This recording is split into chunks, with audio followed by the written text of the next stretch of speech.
యేసులో ఆనందం. ఇది శాశ్వతమైనది. మన ప్రభువును రక్షకుడినైన యేసుక్రీస్తు నామంలో శాంతి టీవీ ప్రేక్షకులకు వందనములు. బ్రదర్ శోభన్ గారిచే పరిశుద్ధాత్మ ప్రేరణతో ప్రారంభించబడిన శాంతి టీవీ ద్వారా ఇప్పటికే అనేక మంది ప్రజలు దీవించబడినారని మేము విశ్వసిస్తున్నాం. అదేవిధంగా పరిశుద్ధాత్మ ప్రేరణతో ప్రజలకు దేవుని యొక్క శక్తి కలిగిన వాక్యాన్ని అందించాలనే కోరికతో యేసులో ఆనందం అనే కార్యక్రమాన్ని శాంతి టీవీ ద్వారా ప్రసారం చేస్తున్నాం. ఈ కార్యక్రమం ద్వారా మీరందరూ ప్రార్థనాపూర్వకంగా దీవించబడాలని ఆశిస్తున్నాను. దేవుడు మిమ్మల్ని దీవించునుగాక. యేసులో ఆనందం. ఇది శాశ్వతమైనది.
యేసులో ఆనందం. ఇది శాశ్వతమైనది. సామెతల గ్రంథం 19వ అధ్యాయం 2వ వచనం. Proverbs chapter 19 verse 2. ఒకడు తెలివి లేకుండుట మంచిది కాదు. ఇంగ్లీష్లో NIV బైబిల్లో ఉంది, it is not good to have zeal without knowledge అని చెప్పింది. జ్ఞానం లేకుండా ఉండే ఆసక్తి మంచిది కాదు అని చెప్పి దేవుని యొక్క వాక్యం చెప్తుంది. ప్రియమైన దేవుని బిడ్డలారా, ఈ రోజుల్లో ప్రతి మనిషికి కూడా ఒక ఆసక్తి అనేది ఉంటుంది. కొంతమందికి కొన్ని విషయాల పట్లే ఆసక్తి ఉంటుంది కదండి. కొంతమందికి పాటలు పాడాలనే ఆసక్తి, కొంతమందికి లేకపోతే ఏదో ఒక తలాంతుని నేను సాధించాలనే ఆసక్తి, ఒక గొప్ప ఉద్యోగంలో నేను ఉండాలనే ఆసక్తి. అదేవిధంగా అనేక రకాలైన ఆసక్తులు ఈ లోకంలో ప్రతి మనిషికి కూడా ఉంటుంది. అయితే ఈ లోకంలో ఉండే ఆసక్తి అనేది మనల్ని పరిపూర్ణులుగా చేయదు. కానీ దేవుని వాక్యాన్ని అనుసరించి మనం జీవించాలనుకున్నప్పుడు ఆత్మ సంబంధమైన ఒక మంచి ఆసక్తి మనం కలిగి ఉండాలని దేవుడు కోరుకుంటున్నాడు. అందుకని ఈ సందేశం యొక్క సారాంశం ఏంటంటే జీల్ వితౌట్ నాలెడ్జ్, జ్ఞానము లేని ఆసక్తి. చాలా మందికి ఆసక్తి ఉంది కానీ ఆ ఆసక్తిలో జ్ఞానం అనేది లేదు. రోమీయులకు రాసిన పత్రిక 10వ అధ్యాయం 2వ వచనం. అక్కడ పౌలు భక్తుడు ఏమని చెప్తున్నాడంటే, వారు దేవుని యందు ఆసక్తి గలవారని వారిని గూర్చి సాక్ష్యం ఇచ్చుచున్నాను, అయినను వారి ఆసక్తి జ్ఞానానుసారమైనది కాదు, but their zeal is not based on knowledge అని చెప్పింది. ఈరోజు దేవుడు మనతో కూడా మాట్లాడుతున్నాడు. వారు చాలా ఆసక్తి కలిగి ఉన్నారంట, కానీ వారి ఆసక్తి జ్ఞానానుసారమైనది కాదు అని చెప్పన్నాడు. ఆసక్తి అంటే అర్థం ఏంటో తెలుసా? వేడిగా ఉండుట, రగిలిపోవుట, మండిపోవుట, ఒక దాని గురించి చాలా తీవ్రంగా ఉండుట అనే అర్థాలు ఇస్తున్నాయి. సో ఆసక్తి అంటే ఏంటంటే ఎట్టి పరిస్థితుల్లో నేను దీన్ని సాధించాలి, అనేదాన్ని ఆసక్తి అని అంటారు.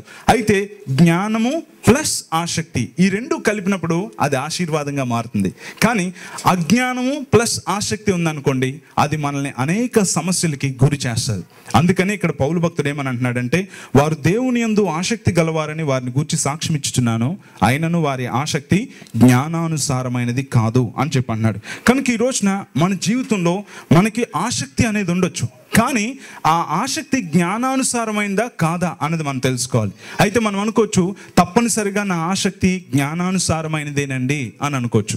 మన ఆసక్తి జ్ఞానానుసారమైనది అయినప్పటికీ కూడా ఆ ఆసక్తి దేన్ని ఆధారం చేసుకొని ఉండాలంటే దేవుని యొక్క వాక్యాన్ని ఆధారం చేసుకొని ఉండాలి. మన జ్ఞానం దేన్ని ఆధారం చేసుకొని ఉండాలంటే దేవుని యొక్క వాక్యాన్ని ఆధారం చేసుకున్న జ్ఞానం కలిగి ఉండాలి. అప్పుడే అటువంటి జ్ఞానంతో కూడిన ఆసక్తి మన జీవితాలను ఎంతగానో కడుతుంది. కనుకే మనకు ఆసక్తి ఎంత అవసరమో ఆ ఆసక్తి జ్ఞానంతో కూడిందిగా ఉన్నప్పుడే మనం దీవించబడతాం. హోషియా గ్రంథం 4వ అధ్యాయం 6వ వచనాన్ని మీరు చూసినట్లయితే, హోషియా చాప్టర్ 4:6 అక్కడ ఏమనుందంటే, నా జనులు జ్ఞానము లేని వారై నశించుచున్నారు, my people are destroyed from lack of knowledge అని చెప్పింది. చూసారా, నా జనులు అని చెప్పి దేవుడు అంటున్నాడు. ఎవరి జనులండి?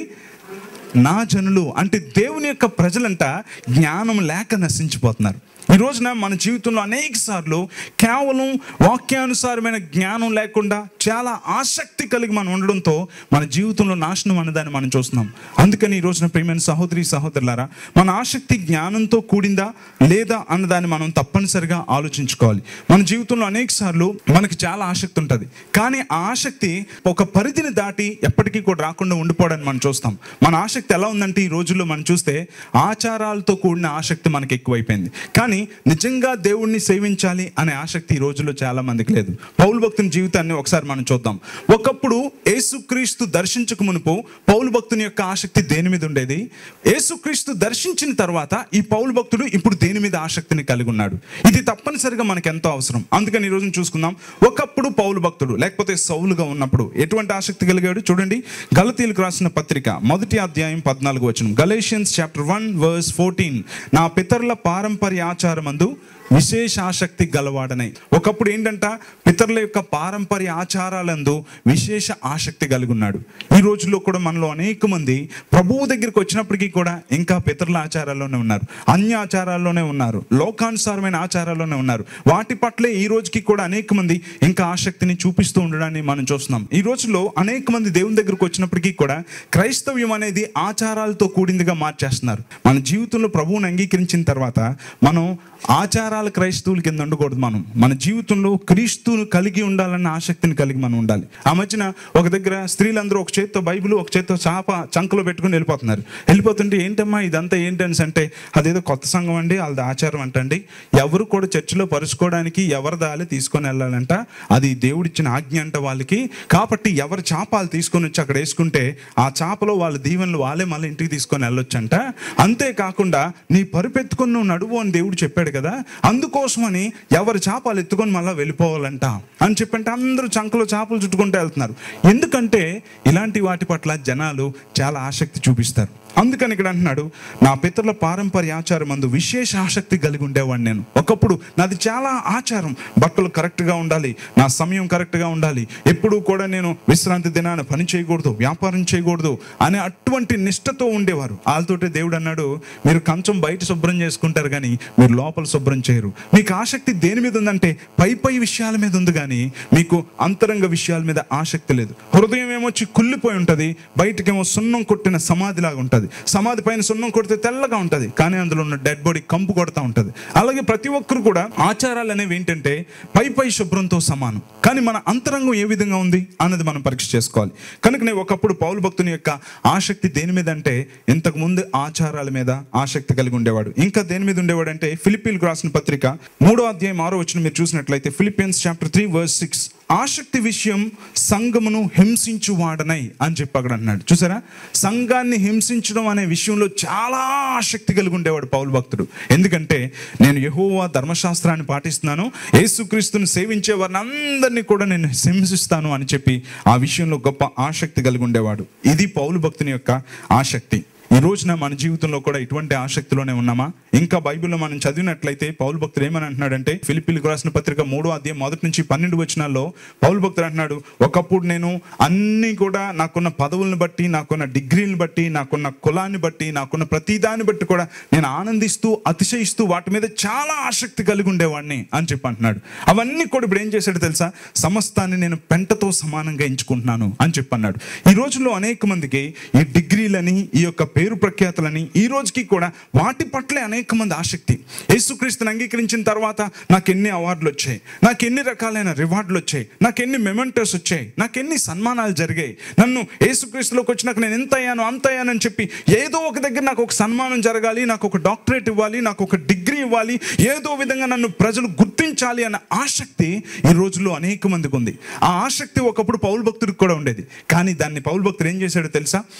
పెంటతో సమానంగా ఎంచుకున్నాడు. ఎందుకంటే గొప్ప జ్ఞానాన్ని దేవుడిచ్చాడు. ఆ జ్ఞానంతో దేని మీద ఆసక్తి ఉంచాలో దాని మీద ఉంచడం మొదలు పెట్టాడు. కనుక ఈ రోజున మన ఆసక్తిని కూడా దేని మీద ఉంచుతున్నాం? ఈ రోజున మన పితరులు ఎంత గొప్ప వాళ్ళని, మన కుటుంబం ఎంత గొప్పదని, మన క్యాస్ట్ ఎంత గొప్పదని, మనకి ఇంత డబ్బులు ఉన్నాయని, మనం ఇంకా ఏదో సాధించాలని, ఇటువంటి లోకానుసారమైన ఆసక్తిని కలిగి ఉంటే పౌలు భక్తుని వలె అది జ్ఞానం లేనిదని గ్రహించి పెంటతో సమానంగా మనం ఎంచుకోవాలి. కానీ ఈ రోజున పౌలు భక్తుడు దేన్నైతే పెంటతో సమానంగా ఎంచుకున్నాడో ఆ పెంట మీదే నేటి క్రైస్తవ జీవితం ఆసక్తిని చూపిస్తా ఉంది. అందుకని ఈ రోజుల్లో అనేక మంది పౌలు భక్తుడు వదిలేసిన దాన్ని పట్టుకొని దాని మీదే ఆసక్తి చూపించే స్థితిలో ఉన్నారు. కనుకనే ఇంకా వాటి వెనకాతలే పడుతూ ఉండే జనాంగంగా ఉన్నాం. కానీ పౌలు భక్తుని యొక్క జీవితాన్ని జాగ్రత్తగా ఒక 4 విషయాలు మనం ఈ రోజున చూసుకుందాం. అందులో ఏంటంటే, ఒకప్పుడు అంతా కూడా పాత ఆచారాల పట్ల ఆసక్తి, నాకు ఎప్పుడు పేరు కావాలి, ప్రఖ్యాతులు కావాలి, నేను ఎప్పుడు కూడా ఏదో ఒకటి సాధించాలి అన్నటువంటి ఆసక్తి ఉన్న పౌలు భక్తుడు ఎప్పుడైతే దమస్కు మార్గంలో యేసుక్రీస్తు ప్రభు దర్శించాడో తన ఆసక్తి అంతా మారిపోయింది. తన ఆసక్తి అంతా జ్ఞానంతో నింపబడిందిగా మారిపోయింది. ఎందుకంటే నిజమైన జ్ఞానం ఏంటంటే పరలోక సంబంధమైనదిగా ఉంటుంది. నిజంగా మన జీవితంలో ప్రతి ఆసక్తి కూడా పరలోక సంబంధమైనదిగా ఉన్నప్పుడు అది మనకి ఎంతో దీవెనిస్తుంది. రైట్? ఇప్పుడు పౌలు భక్తుడు ఏమని అంటున్నాడో ఒకసారి చూద్దాం. చూడండి, కొరింథీయులకు రాసిన 2వ పత్రిక 11వ అధ్యాయం 2వ వచనం. దేవాసక్తితో అంటున్నాడు. దేవుని పట్ల నాకు ఇప్పుడు ఆసక్తి వచ్చింది. ఇంతకుముందు దైవ ఆచారాల మీద నాకు ఆసక్తి ఉండేది, కానీ ఇప్పుడు నాకు దేని మీద ఆసక్తి వచ్చిందంటే దేవుని మీద నాకు ఆసక్తి వచ్చింది అని అంటున్నాడు. రెండవదిగా, మీ ఎడల ఆసక్తి కలిగి ఉన్నాను. ఒకప్పుడు మిమ్మల్ని చంపాలి అనే మనస్తత్వం కలిగి ఉన్నది, కానీ ఇప్పుడు మిమ్మల్ని ప్రభు కొరకు రక్షించాలి అన్న ఆసక్తి నాకు వచ్చింది అంటున్నాడు. ఇప్పుడు మేము దేవుని బిడ్డలారా, జ్ఞానానుసారమైన ఆసక్తి అంటే ఏంటంటే నీకు దేవుని పట్ల ఆసక్తి ఉండాలి. రెండవదిగా, నశించిపోతున్న ఆత్మల పట్ల నీకు ఆసక్తి ఉండాలి. ఈ రెండు కూడా పౌలు భక్తుల్లో ఉన్నాయి. అంతేకాదు, ఇంకొక 3 గొప్ప లక్షణాలు కూడా ఉన్నాయి. చూడండి, ఫిలిప్పీలకు రాసిన పత్రిక 3వ అధ్యాయం 10-11 వచనాలు. ఏ విధము చేతనైనను మృతులలో నుండి నాకు పునరుద్ధానము కలుగవలనని ఒక గొప్ప ఆసక్తి కలిగి ఉన్నాడు. అదేంటో తెలుసా? ఏ విధం చేతనైనా నాకు మృతుల్లో నుంచి పునరుద్ధానం కలగాలి అన్న ఆసక్తి ఈ రోజున పౌలు భక్తునికి వచ్చింది. ఈ ఆసక్తి ఏంటో తెలుసా? జ్ఞానానుసారమైన ఆసక్తి. ఎంత గొప్ప ఆసక్తి అంటే, ఏ విధం చేతనైనా, ఎట్టి పరిస్థితుల్లోనైనా నాకు మృతుల పునరుద్ధానం కలగాలి అని అన్నాడు. మృతుల పునరుద్ధానం అనేది ఏంటో తెలుసా? ఎవరైతే క్రీస్తు కొరకు ఈ లోకంలో చనిపోయి, ఎవరైతే క్రీస్తు కొరకు శ్రమలు పడి చనిపోయారో వారు క్రీస్తు కొరకు జీవించిన వారు అయినప్పుడు నీతిమంతుల పునరుద్ధానం అనేది ఒకటి ఉంది. ఆ నీతిమంతుల పునరుద్ధానంలో అనేక మంది భక్తులతో పాటు నేను కూడా పునరుద్ధానం చెందాలి అన్నది పౌలు భక్తుని యొక్క ఆసక్తి అయిపోయింది. క్రైస్తవ జీవితం ఎప్పుడూ కూడా ఈ లోకంలో ఇల్లులు, మేడలు, ఆస్తులు, అంతస్తులు కట్టుకొని గొప్పవాడైపోతా అన్నంత వరకే ఆసక్తి అయితే ఆ ఆసక్తి జ్ఞానానుసారమైంది కాదు. కానీ అంతకంటే నిజమైన ఆసక్తి ఏంటంటే, నేను కూడా ఒకరోజు చనిపోతాను, చనిపోయినాక ఈ లోకంలో ఉన్న కోట్ల మంది ప్రజలతో పాటు నరకానికి వెళ్ళిపోకుండా ఎట్టి పరిస్థితుల్లో నేను కూడా నీతిమంతుల పునరుద్ధానంలో లేవాలి, నేను కూడా దానియేలు, నేను కూడా దావీదు, అబ్రహాము వారందరితో పాటు లేచి పరలోకంలో యుగయుగాలు నేను ఆనందించాలి అన్నది పౌలు భక్తునికి గొప్ప ఆసక్తిగా మారిపోయింది. హల్లెలూయా! ప్రతి మనిషి కూడా ఈ లోకంలో 60-70 సంవత్సరాలు బ్రతుకుతాడు, మహా అయితే 80 లేకపోతే 90. ప్రతి వ్యక్తి చనిపోతాడు. కానీ చనిపోయిన తర్వాత మరలా ఒక పునరుద్ధానం అనే దాని గురించి దేవుడు రాయించాడు. అదే నీతిమంతుల పునరుద్ధానం. ఆ నీతిమంతుల పునరుద్ధానంలో మనం కూడా మరలా లేవాలి అన్న ఆసక్తి ఈ రోజున మనకుందా? సో ప్రతి మనిషికి కూడా దేవుడు ఆ స్వేచ్ఛను అవకాశాన్ని ఇచ్చాడు. కానీ ఈనాడు క్రైస్తవులకి చనిపోయిన తర్వాత దాని గురించి ఎవడు చూశాడులే, నరకాన్ని గురించి ఎవడు చూశాడులే, పరలోకాన్ని గురించి ఎవడు చూశాడులే కదా. నేను చూస్తేనే కానీ నమ్మనండి, నేను చూస్తేనే కానీ నరకాన్ని నమ్మనండి. కానీ ఆ నరకం అనేది ఇక్కడే ఉంటుందండి, పరలోకం అనేది ఇక్కడే ఉంటుందండి. బైబిల్ అలాగే ఎక్కడ కూడా చెప్పలేదు కదా, పరలోకం నరకం ఇక్కడే ఉంటుందని దేవుని యొక్క వాక్యం ఎక్కడ చెప్పట్లేదు. పరలోకం అనే దాన్ని ఎప్పటికొచ్చి ఎక్కడ దేంతో కూడా మనం కంపేర్ చేయలేం. కనుక అంత సుందరమైన పట్టణం పరలోకం. నరకం అంత భయంకరమైంది, అది దేంతో కూడా మనం పోల్చలేం. నరకంలో ఉన్న అగ్ని అనేది కేవలం ఏంటంటే ఈ లోకంలో ఉన్న అగ్నికి ఒక నమూనా మాత్రమే. కానీ నరకంలో ఉండే అగ్ని ఏంటంటే చీకటిగా కాకుండా భయంకరమైన వేడిమితో కేకలు వేస్తూ ఉండే పరిస్థితులను తీసుకొని వెళ్తుంది. కానీ చాలా మంది అంటారు నేను నరకాన్ని చూస్తేనే కానీ నమ్మనంటే. అదేమన్నా వడపార్క చూసి వెళ్ళి వచ్చిన తర్వాత కరెక్టేనండి ఉన్నదండి బాబాయ్ అంటే అది వన్ వే ట్రాఫిక్ అది కదా. నరకంలోకి వెళ్ళాం అనుకో అంతా చూసి కరెక్టేనండి వెళ్ళి వస్తానండి అంటే ఎక్కడికి బాబు అంటది. ఎందుకోసం అంటే అది వచ్చేవాడికే తెలుసుకుంటుంది కానీ వెళ్ళేవాడికి తెలుసుకోదు డోరు. కనుకనే అలాంటి మాటలు మనం మాట్లాడకూడదు. పౌలు భక్తుడు గొప్ప ఆసక్తి కలిగి ఉన్నాడు. అదేంటో తెలుసా, జ్ఞానానుసారమైన ఆసక్తి. ఆయన అన్నాడు మీకు ఆసక్తి ఉంది కానీ ఆ ఆసక్తిలో జ్ఞానం లేదయ్యా. కానీ నాకు ఆసక్తి ఇప్పుడు ఉంది, నాకు జ్ఞానం వచ్చింది. ఏంటో తెలుసా, నాకు మృతుల పునరుద్ధానం కలగాలి. నేను యుగ యుగాలు దేవునితో ఉండే ఆ పునరుద్ధానంలో నేను కూడా లేవాలి. మీకు తెలుసా దానియేలుతో పాటు మీకు ఉండాలని లేదా, అబ్రహాంతో పాటు ఉండాలని మీకు లేదా. బైబిల్లో చదువుతున్న మంచి క్యారెక్టర్స్ వారందరితో పాటు మీరు కూడా పునరుద్ధానం చెంది వాళ్ళతో పాటు పరలోకంలో డాన్స్ చేసే ఒక అద్భుతమైన దృశ్యాన్ని దేవుడు ఇవ్వబోతున్నాడు. అందరూ యుగ యుగాలు అక్కడ ఉంటారు. దాన్ని గురించిన ఆసక్తి ఎవరికైతే ఉంటుందో అది జ్ఞానానుసారమైన ఆసక్తి. హల్లెలూయా. రెండవ ఆసక్తి ఏంటో మనం చూద్దాం. ఏమని అంటున్నాడు రెండవదిగా చూడండి, ఏ విధము చేతనైనా మృతుల్లో నుండి నాకు పునరుద్ధానము కలగవలని నెంబర్ 1. తర్వాత ఆయన మరణ విషయంలో సమాన అనుభవము గలవాడనై ఆయనను ఆయన పునరుద్ధాన బలమును ఎరుగు నిమిత్తము అంటున్నాడు. చూసారండి, రెండవది ఏమని అంటున్నాడు, ఆయన పునరుద్ధాన బలమును ఎరుగు నిమిత్తము. రెండవ ఆసక్తి ఏంటంటే పౌలు భక్తునికి దేవుని యొక్క పునరుద్ధాన బలాన్ని నేను ఎరగాలి అని రెండవదిగా కోరుకుంటున్నాడు. ఈ రోజుల్లో మనం చూసినట్లయితే మేము సిలువ వేయబడుచున్న క్రీస్తును ప్రకటించుచున్నాము అని చెప్పినట్లుగానే మేము పునరుద్ధానుడైన క్రీస్తును కూడా ప్రకటించున్నాం అని చెప్పి ఆనాటి శిష్యులు అందరూ కూడా చెప్పారు. అయితే మన జీవితంలో మనం ఎక్కడ ఆగిపోతున్నామంటే సిలువ వేయబడిన క్రీస్తు వైపే మనం చూస్తూ ఈ లోకంలో శక్తి లేని చచ్చిన క్రైస్తవ జీవితాన్ని చాలా మంది గడుపుతున్నారు. కానీ దేవుని యొక్క వాక్యంలో పౌలు భక్తుడు ఎంత గొప్ప ఆసక్తి కలిగి ఉన్నాడంటే దేవుని యొక్క పునరుద్ధాన బలాన్ని నేను చూడాలి అని అన్నాడు. ఆ ఆసక్తి మనకుందా? సో నెంబర్ 1, ఎట్టి పరిస్థితుల్లో ఆ నీతిమంతుల పునరుద్ధానంలో నేను ఉండాలి అనేది మొట్టమొదటి ఆసక్తి అయితే, రెండవది యేసు క్రీస్తు యొక్క పునరుద్ధాన బలాన్ని నేను చూడాలి, ఆ బలాన్ని నేను అనుభవించాలి అన్న ఆసక్తి ఉంది. ఈ రోజు మన జీవితంలో పునరుద్ధాన బలాన్ని అనుభవిస్తున్నాం. పునరుద్ధాన బలం ఏంటండి? యేసుక్రీస్తు చనిపోయి తిరిగి లేవడం ద్వారా మనకి అపవాది మీద సంపూర్తిగా దేవుడు విజయాన్ని ఇచ్చాడు. ఆమేన్.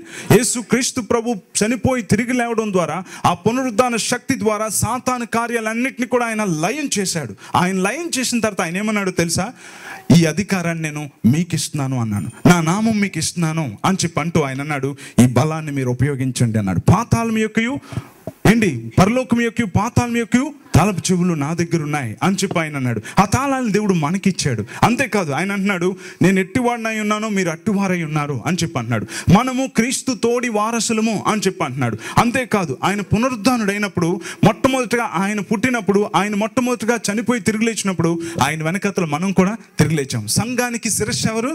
యేసయ్య. మనం ఎవరు? బాడీ. సో ఎలాగైతే బిడ్డ కడుపులోంచి వచ్చేటప్పుడు మొట్టమొదట తల వస్తుందో అలాగే మొట్టమొదట పునరుద్ధానం యేసుక్రీస్తు వచ్చిన తర్వాత వెనకాతలు మనం కూడా వచ్చాం. అందుకనే ఆ యేసుక్రీస్తు ప్రభు ఆ పునరుద్ధాన బలాన్ని మనకి దేవుడిచ్చాడు. అయినప్పటికీ కూడా పరిస్థితులను చూస్తూ భయపడుతూ, సమస్యలను చూస్తూ భయపడుతూ, ఇది అవుతుందో లేదో దేవుడు చేస్తాడో లేదో అనే సందేహంతో మనం బ్రతుకుతున్నప్పుడు అది మనం పునరుద్ధాన బలాన్ని రుచి చూడని వారిగా చేస్తుంది. కానీ మనం ఎప్పుడైతే యేసుక్రీస్తుని అంగీకరించామో మనం ఈ రోజున తెలుసుకోవాల్సింది ఏంటంటే నా ప్రభువు జయించాడు, నాకు ఈ విషయంలో తప్పనిసరిగా వాక్యానుసారంగా విజయం ఇస్తాడు అనే విశ్వాసంతో మనం నిలబడాలి. అందుకే ఇక్కడ అంటున్నాడు ఆయన పునరుద్ధాన బలమును ఎరుగు నిమిత్తం. అందుకే పౌలు భక్తుని యొక్క నడికట్లు ముట్టుకున్న స్వస్థతలు కలుగుతూ ఉండేవి. పౌలు భక్తుని ద్వారా అనేక మంది కదిలించబడగలిగారు. కారణం ఏంటంటే పునరుద్ధాన బలాన్ని ఎరిగాడు. మన జీవితంలో నిజంగా దేవుని యొక్క పునరుద్ధాన బలాన్ని నేను కూడా తెలుసుకోవాలి అన్న ఆసక్తి మనకుందా? మూడవదిగా పౌలు భక్తునికి ఉన్న ఆసక్తి ఏంటో తెలుసా? చూడండి ఏమనుందో, ఆయన శ్రమలలో పాలివాడ నగుట ఎట్టిదో. చూసుకోరండి, మన జీవితంలో ఇది అస్సలు మనకు నచ్చదు. ఇంకొక మూడవ గొప్ప ఆసక్తి ఉంది పౌలు భక్తునికి. అదేంటో తెలుసా? యేసుక్రీస్తు శ్రమలలో నేను కూడా పాలివాడిని అవ్వాలి అన్న ఆసక్తి ఉంది. ఈ ఆసక్తి ఈనాటి క్రైస్తవ సమాజానికి అస్సలు లేదు. జరిగితే అద్భుతం జరగాలి, లేకపోతే ఏం జరగకపోయినా పర్లేదు, కానీ కీడు మాత్రం నాకు జరగకూడదు బ్రదరు, ప్రార్థన చేయండి అని అంటారు కదా. కానీ ఇక్కడ పౌలు భక్తుడు ఏమని అన్నాడు తెలుసా? యేసుక్రీస్తు యొక్క పునరుద్ధాన బలాన్ని ఎరగాలి, అదేవిధంగా మృతుల పునరుద్ధానంలో నేను పాలివాడినగాలి, అంతేకాదు యేసుక్రీస్తు శ్రమల్లో కూడా నేను పాలివాడిని అవ్వాలి అని అన్నాడు. మనం కేవలం పునరుద్ధాన బలాన్ని అనుభవిద్దామన్న ఆసక్తి కలిగి ఉండి యేసుక్రీస్తు కొరకు శ్రమలలో పాలివాడిని అవ్వాలి అన్న ఆసక్తి లేకపోతే అది దేవుని గాయపరిచేదిగా ఉంటుంది. కనుకనే పౌలు భక్తునికి ఉన్న ఒక గొప్ప లక్షణం ఏంటంటే ఆయన శ్రమలలో పాలివాడనగుట ఎట్టిదో అది కూడా నేను ఎరగాలి అని అంటున్నాడు. పౌలు భక్తుడికి గొప్ప ఆసక్తి ఉంది. యేసుక్రీస్తు శ్రమల్లో పాలివాడనగుట ఎట్టిదో నేను ఎరగాలి. కేవలం పునరుద్ధాన బలాన్ని ఎరగాలన్న ఆసక్తి మాత్రమే కాదు, ఆయన శ్రమల్లో పాలివాడనగుట ఎట్టిదో కూడా నేను ఎరగాలన్న ఆసక్తి కలిగి ఉన్నాను అని అన్నాడు. ఈ రోజున మనకి ఇటువంటి ఆసక్తి ఉందా? ఒకసారి ఆలోచించండి. దైవజనుడు భక్త్ సింగ్ గారు ఒక రోజున ఇంట్లో ఉంటూ, ప్రభు నాకు ఎంత శ్రమ వచ్చింది, కనీసం నేను షేవ్ చేసుకోవడానికి కూడా నాకు డబ్బులు లేవని దేవుని సన్నిధిలో ప్రార్థన చేస్తూ, ఈ శ్రమలో కూడా నేను నిలబడతాను ప్రభు అనేటప్పటికి ఒక చిన్న శబ్దం వస్తుంది. ఏంటని చూసేటప్పటికి వేసున్న తలుపులోంచి ఒక కొత్త రూపాయి నోటు ఇలా ఊగుతా ఉంది. ఆ నోట్ తీసుకొని వెళ్ళి వెంటనే షేవ్ చేసుకున్నారు. సో మన శ్రమలో దేవుని యొక్క శక్తిని కూడా మనం చూడగలుగుతాం. అందుకని దేవుడు ఈ రోజున మనతో మాట్లాడుతున్నాడు. అనేకమైన అద్భుతాలు నా జీవితంలో శ్రమలో ఉన్నప్పుడు దేవుడు చేసిన సహాయం నిజంగా జీవితంలో మనల్ని చాలా బలవంతులుగా మనల్ని చేస్తుంది. చాలా దూరం మేము నడుచుకుంటే చర్చికి వెళ్ళాల్సిన పరిస్థితి, డబ్బులు ఇచ్చేవారు కాదు చర్చికి వెళ్తున్నామని పావుల 10 రూపాయలు కూడబెట్టి వేరే వాళ్ళని చర్చికి తీసుకొని వెళ్ళి మేము నడుచుకుంటూ వచ్చేవారు. ఒక రోజున అలాగే నడవలేక యూనివర్సిటీ అవతల వైపు మేము నించుండిపోయి మా చిన్నప్పుడు అక్కడే ఏడుస్తూ, ప్రభు ఇంక ఈ రోజు మేము నడవలేమని చెప్పి బస్ స్టాండ్లో నించుని బైబిల్లో ఓపెన్ చేస్తే కొత్త 2 రూపాయల నోట్లు 4 మా బైబిల్ గ్రంథంలో ఉన్నాయి. మేము 4 ఉన్నాం, ఒక్కొక్కరికి 2 రూపాయలే టికెట్ కరెక్ట్గా ఇచ్చి హ్యాపీగా ఇంటికి వచ్చాం. హల్లెలూయా. సో పౌలు భక్తుడు అంటున్నాడు, శ్రమల్లో పాలివాడినగుట ఎట్టిదో ఎరుగు నిమిత్తం. ఎన్నోసార్లు యేసుక్రీస్తు కొరకు పడవ పగిలిపోయింది, ఎన్నోసార్లు కొట్టారు, అందులో ఉన్న మజాని చాలా బాగా ఆస్వాదించాడు పౌలు భక్తుడు. చెరసాల్లో వేసి భయంకరం కొట్టినప్పుడు అక్కడ దేవుని పాటలతో పాడుతూ ఉంటే మన భూకంపం వచ్చింది. ఎవ్వరు చచ్చిపోలేదు, చాలా మంది రక్షణ పొందారు. ఆ భూకంపం వచ్చినప్పుడు ఆ శ్రమలో ఉన్న మజా పౌలు భక్తుడు చూశాడు. శ్రమలో దేవుని యొక్క శక్తిని దగ్గర నుంచి చూడడం మొదలు పెట్టాడు. ఈ విషయాల పట్ల మనకు ఆసక్తి ఉందా? ఎంతమందికి ఉంది ఈ విషయాల పట్ల ఆసక్తి? నాకే ఎందుకు వస్తున్నాయండి కష్టాలు అని అంటూ ఉంటారు కదా. మీరు విఐపీలు, అందుకోసమని మీకు కష్టాలు వస్తున్నాయి కదా. మన జీవితంలో ప్రతి ఒక్కరిని దర్శించడానికి దేవుడు మనకు అవకాశం ఇస్తాడు. అయితే ఆ సమయంలో మనం ఈ సమయంలో నేను దేవుని యొక్క శ్రమలో పాలివాడిని ఎట్టుదో తెలుసుకోవాలి, నేను ఇందులో ఉంటాను అని అన్నప్పుడు ఆ శ్రమలో దేవుడు ఎటువంటి మజా ఇస్తాడు మీరు తప్పనిసరి తెలుసుకుంటారు. ఈ రోజున ప్రభు ప్రతి ఒక్కరితో మాట్లాడుతున్నాడు. సో పౌలు భక్తునికి ఉన్న ఆసక్తి ఏంటంటే, నెంబర్ 1 దేవాసక్తి. దేవుడు అంటే ఆసక్తి. ఆచారాల దగ్గర నుంచి ప్రభువు దగ్గరికి రావడం మొదలు పెట్టాడు. ఏ విధము చేతనైనా మృతుల పునరుద్ధానంలో పాలివాడనవ్వాలి, నేను కూడా చనిపోయి తిరిగి లేవాలి నీతిమంతులతో అనే ఆసక్తి కలిగి ఉన్నాడు. రెండవదిగా ఆయన పునరుద్ధాన బలమును ఎరగాలి అన్న ఆసక్తి ఉంది. మూడవదిగా క్రీస్తు శ్రమలలో పాలివాడనగుట ఎట్టిదో నేను తెలుసుకోవాలి అన్నాడు. ఇటువంటి ఆసక్తే జ్ఞానానుసారమైన ఆసక్తి. అది కాకుండా దేవుణ్ణి నమ్ముకున్నాను కాబట్టి నేను ఎంత పెద్ద బిల్డింగ్ కట్టానో చూపించి నా దేవుని శక్తిని నేను రుజువు చేయాలి అనేది జ్ఞానానుసారమైన ఆసక్తి కాదు.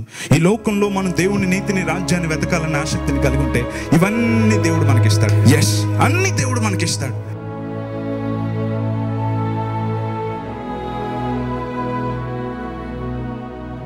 నేను పునరుద్ధాన పాలివారం అవ్వాలని ఆసక్తితో మమ్మల్ని నింపండి. క్రీస్తు పునరుద్ధాన బలాన్ని ఎరుగు నిమిత్తము ప్రభు ఆసక్తి మాకు దయచేయండి.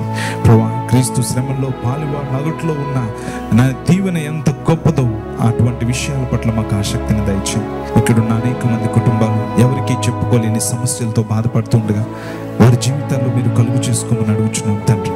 వారి కుటుంబంలో శాంతి, సమాధానం దయచేయండి, ప్రేమను దయచేయండి, భార్య భర్తల మధ్యన మంచి అండర్స్టాండింగ్ దయచేయండి. గొడవలు, అల్లరి నుంచి విడిపించి ఎవరి పాత్ర వారు పోషించే కృప వారికి అనుగ్రహించమని అడుగుచున్నాం.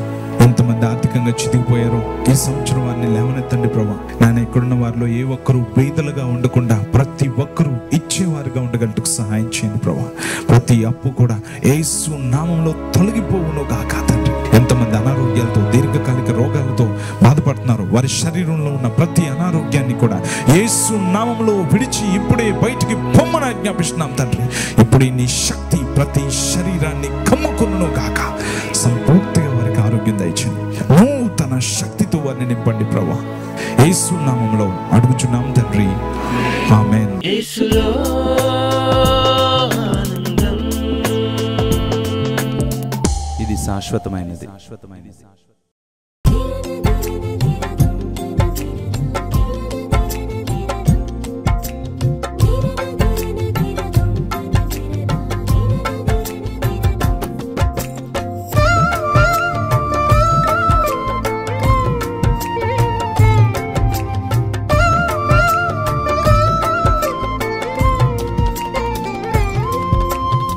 నీవు లేని రోజు అసలు రోజే కాదయా, నీవు లేని బ్రతుకు అసలు బ్రతుకే కాదయా. నీవు లేని రోజు అసలు రోజే కాదయా, నీవు లేని బ్రతుకు అసలు బ్రతుకే కాదయా. నీవే లేకపోతే నేనసలే లేనయ్యా, నీవే లేకపోతే నేనసలే లేనయ్యా. నీవు లేని రోజు అసలు రోజే కాదయా, నీవు లేని బ్రతుకు అసలు బ్రతుకే కాదయా.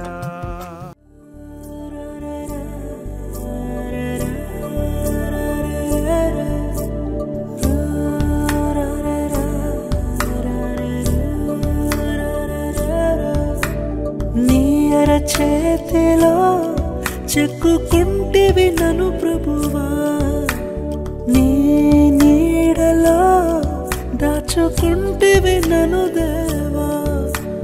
నీ అరచేతిలో చెక్కుకుంటివి నన్ను ప్రభువా, నీ నీడలో దాచుకుంటివి నన్ను దేవా. నీ రెక్కల చాటున దాగుకొని నిన్ను కీర్తించెదను, నీవు చేసిన మేళ్లను తలచుచునే ఇలా జీవించెదను. నా కన్నీ నీవే దేవా, నా బ్రతుకు నీకే ప్రభువా.